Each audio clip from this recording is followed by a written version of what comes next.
தைப்பூச அன்னைக்கு நம்ம வீட்ல லஞ்ச் மெனு என்னென்னு பார்த்தரலாம். கத்திரிக்காய் போட்ட சாம்பாரும், உருளைக்கிழங்கு வறுவல், மொச்சக்காய் மசாலா, அப்புறம் உளுந்த வடை, பாயாசம் இதெல்லாமே தான் பண்ண போறேன்.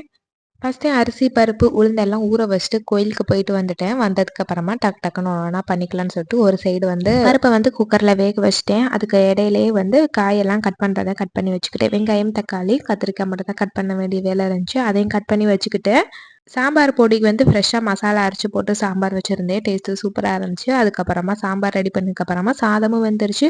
ஒரு சைடு உருளைக்கிழங்கு வறுவல் ரெடி பண்ணிட்டு, இன்னொரு சைடு மொச்சக்காய் மசாலையுமே குக்கரில் தாளிச்சு விட்டேன். குக்கரில் 2 விசில் வந்தோம்னா மொச்சக்காய் மசாலாவும் சூப்பராக ரெடி ஆயிடுச்சு. அதுக்கப்புறம் உளுந்தை மட்டும் ஆட்டணும் வடைக்காண்டி.